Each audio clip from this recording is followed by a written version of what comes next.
Yay!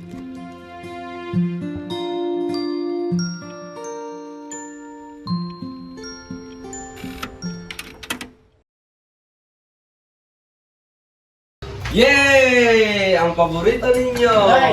Tinola! Ayaw na dyan. Dapat sa inyo nagpapahinga eh. Tayo ako ah. Parang may nahalata ako sa inyo. Parang lately. Lakas-lakas na.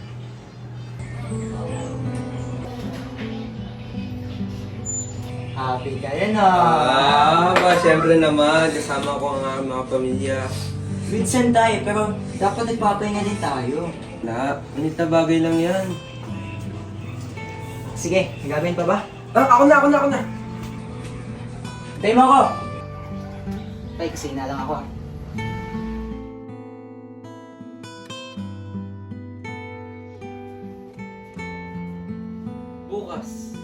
Bukas na lang.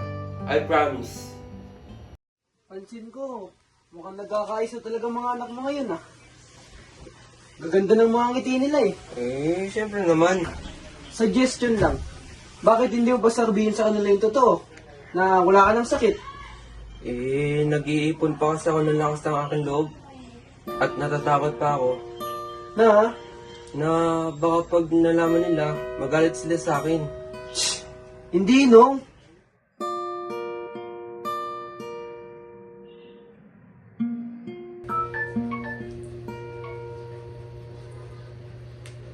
O, Louie. Sorry to call you this late on the weekend.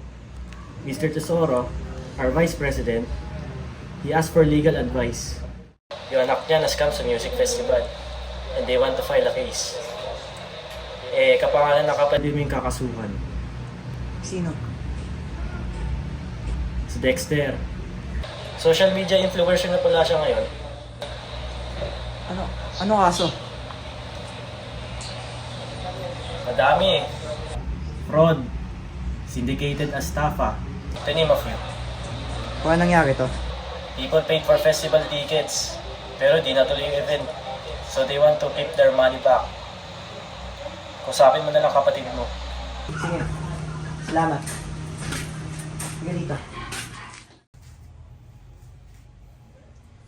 Head of our legal department just called. Yung anak ng boss ko.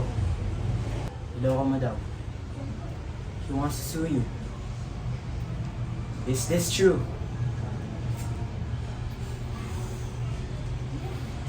Ako, Dex. Dex, you stole money from these people.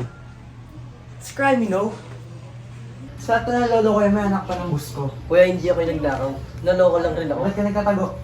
Nahanap nila ako Malamang, what do you expect? Kuya, ba't ako sinisingil nila? Kuya, promoter lang ako, hindi ako yung producer. Hindi mo na kilala kung legit ba yung leching event na yan? Hindi ko naman alam na isasabit nila event na yun. Well, your ignorance doesn't make you a victim. It just makes you stupid. Okay. Sige. Taka ako. And responsible. Place mo na dati, ganyan ka na talaga, di ba? Responsable. Eto na naman po kami. Huwag kang mag-alala, Kuya Ano Brian. nangyari dito? Babayaran ko yung utang ko Ano sa'yo. nangyari dito? Hindi ko naman makakalimutan yun Hindi to tungkol sa pera. Ano? Tungkol sa pagiging responsable mo. Dahil ang dami mong sinayang, di ba? Yung thesis mo. Hindi na nakagraduate. Hindi sana nakahanap ka ng maayos sa trabaho. Pero anong pinili mo? Babae. Di lang siya babae. Pamilya ko siya. Ano tawag mo sa aming Dex? Hindi ba may pamilya? Kasi sabi mo pamilya. Iniwan niyo ako Dex. Magmula na namatay ang nanay, parang namatay na rin kayo lahat. Si tatay, nagbarangay. Dex. Si kuya, si ate Cha, nag-asawa. Ikaw, alipi ka ng trabaho ako kuya. Kuya, bata pa ako nun Kaya si Ira, siya lang yung naging pamilya ko. Asan na? Asan na yung Ira? Asan? Dex, grow up! Stop life! Stop people's lives, you You mean stop life. Yay! Yay! Blay! Yes, yung bibig mo! Oo! Bibig ko! Bibig ko talaga! Perfect ang buhay niyo no? Ba't di natin pag-usapan kung gaano ko perfect yung babae ng mga asawa? Huwag mong ipasa sa akin. Di, pag-usapan natin to. Para malaman nila, di lang ako honest dito. Yung asawa na ito, dito tong nag-abroad.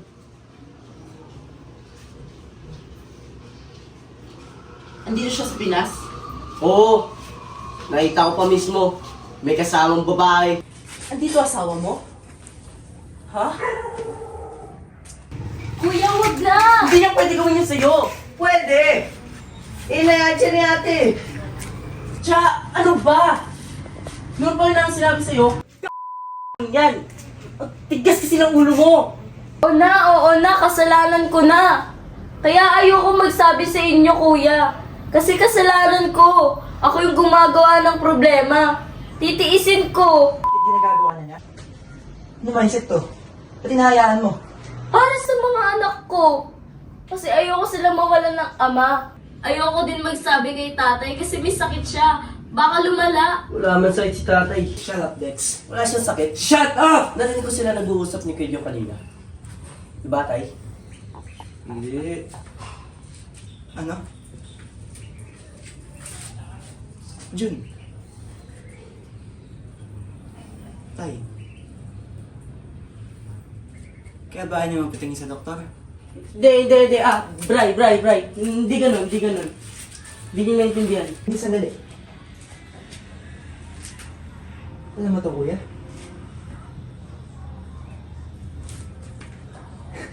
Ano, Hindi, Bray. Hindi ganun. Hindi cancer ang sakit ni tatay. Mali yung unang finding sa kanya. Eh, ba't nyo kagad sinabi sa amin? May balak ba kayo sabihin, no? Parang wala kasi. Ha? Parang wala. Hindi, nag-usap nga kami. Nag-usap kayo. Kayo lang. O ikaw lang. Brian, Tay, nung tumawag ka sa akin tungkol sa tulong sa tindahan, di ba wala ka ng sakit nun?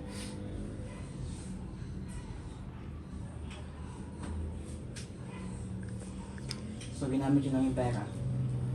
O tulungan si kuya. Sino magtala mo naman? Bray! Hindi ko sinabihan si tatay na hingin ka ng pera. Di ba tayo sinabi ko wag? Hindi.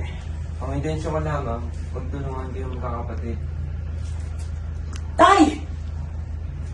Alam niyo ba yung pakiramdam na parang yung charity case na kailangan laging tulungan? Sana tinilan niyo naman ako ng kunting dignidad. Sana pinaniwalaan niyo ako nung una ko sinabi, Tay. Tay, sabi ko kaya ko to. Alam mo kasi magkakaganyan yan kung namanage na maayos dati. Napakayabang mo talaga.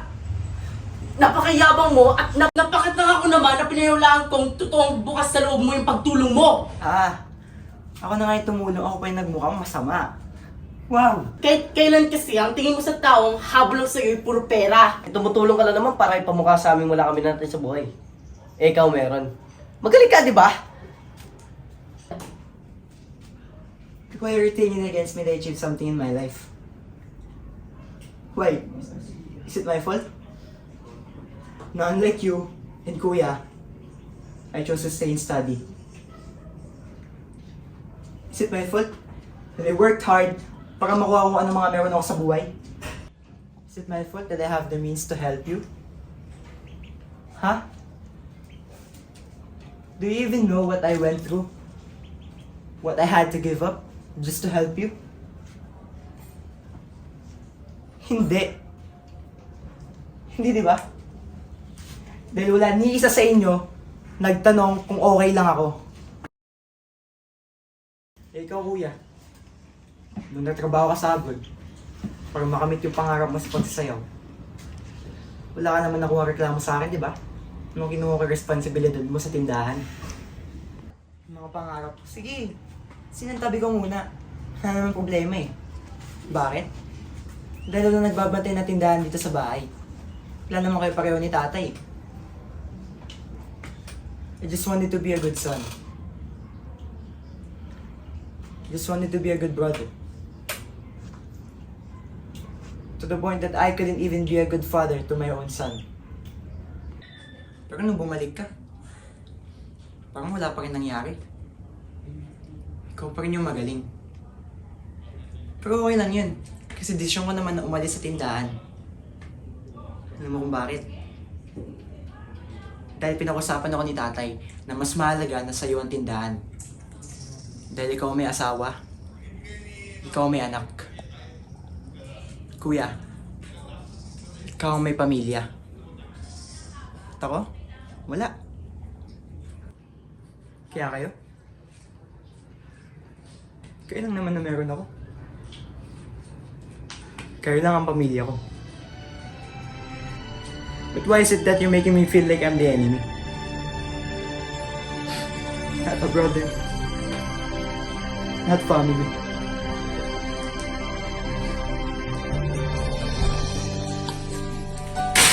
Roy!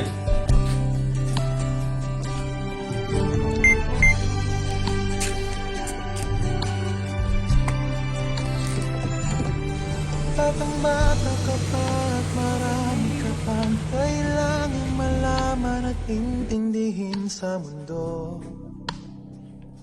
Yan ang totoo. Nagkakamali ka kung akala mo na ang buhay ay isang mumunting paraiso lamang.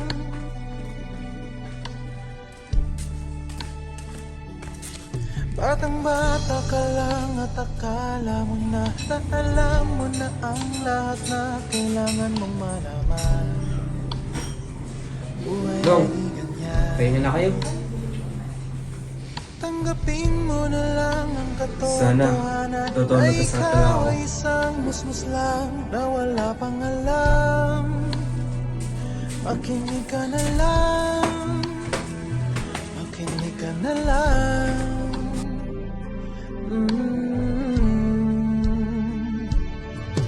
Ganyan talaga ang buhay, lagi kang nasasabihan, pagkat ikaw ay bata at wala pang nalalaman. Siyempre, kasama ko ang mga pamilya. At malaman ng maaga ang mustos na mali.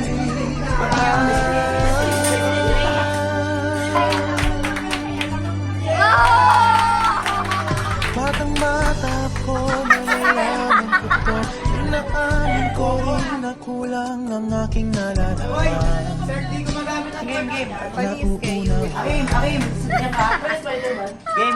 Ngunit kahit ganyan, Nice. nalalagyan Camera. ko na may karapatan ang bawat nilalang. Bukas. Bukas ka lang. Kahit bata ko man. Ayan, kita si Lance. Dala ako sa akin. Kasama na ito? Ito ka. Ay, Gina! Pwede nyo kagad sinabi sa akin. Di ba lang ko kayo sabihin? Baka wala kasi. Capture si Lance, di ba? Pagranas ang aking pamamagitan. Aray ulit. Ayun na ulit. Ulitin mo rin pag-play. Ayun, wait lang, ilan ang Uy, Carl, gawin mo na kaya yung skin mo. Oh, yan, tsaka tayo mag-bloopers, o, di ba? Patingin ang itik mo. Mayroon ako alagang itik. Intindihin sa mundo, sanang malaman. Patingin ang itik mo. Show your itik. Bata ka lang at akala mo na alam mo na Wow, ang what lahat happened na to you? kailangan mong malaman. Pag-aranas ang aking pamamagitan. Nagkakamali ka kung akala mo na ang buhay ay isang mumunting paraiso lamang.